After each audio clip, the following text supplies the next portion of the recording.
Today, we will conduct oversight of the U.S. Army Corps of Engineers Civil Works program and examine the agency's implementation of the prior Water Resources Development Acts. Since 2014, this committee has kept to a biannual schedule of passing this bipartisan legislation and look forward to keeping on track with that record. WRDA authorizes water resource studies and projects and sets national priorities for our Civil Works program. The Corps does critical work across the nation through its navigation, flood risk management, and ecosystem restoration missions.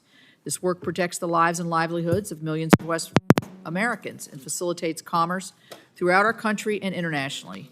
So the timely implementation of these laws consistent with congressional intent is essential.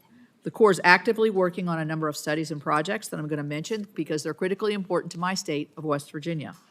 The Lower Mud River Flood Risk Management Project in Milton, West Virginia has been a priority of mine. In WRDA 2022, I was able to increase the federal share of that project from 65% to 90%.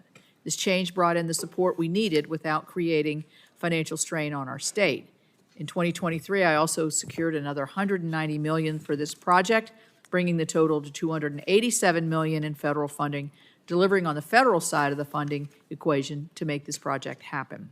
Last month, West Virginia signed an amendment to the project partnership agreement to formalize the new cost-sharing agreement, which allows the project to resume. Secretary Tell, thank you for being there. I know that was your first visit in your new official position, and I thank you for joining us in Milton for that ceremony. The state of West Virginia recently committed to matching the federal funds that I have secured for the Upper Guyandotte and Kanawha River Basin flood risk management studies.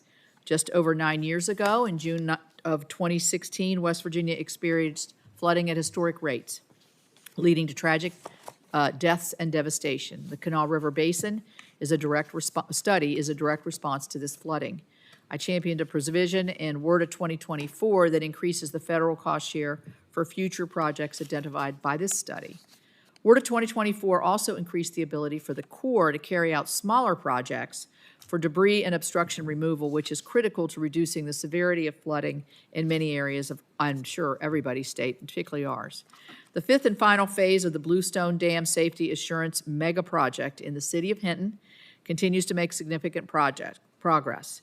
In September of 2024, Hurricane Helene led to high water levels in rivers and streams across the East Coast, well beyond the areas hit directly by the storm. The New River was among those affected and resulted in historic water levels against the Bluestone Dam. The dam was able to withstand the rising waters and prevented an estimated $577 million in damages.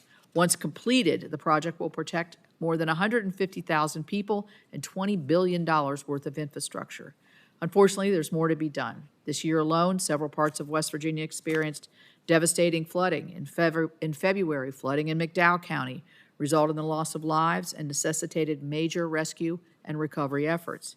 The damage wiped out the only route to the Welch Community Hospital and caused major infrastructure issues in Wyoming and Mingo County. Ohio and Marion counties also experienced significant damage and loss of lives following flash flooding on the Father's Day weekend. My congressional colleagues and I supported Governor Morrisey's request for presidential disaster declarations, and I'm grateful to President Trump for his approval of these requests.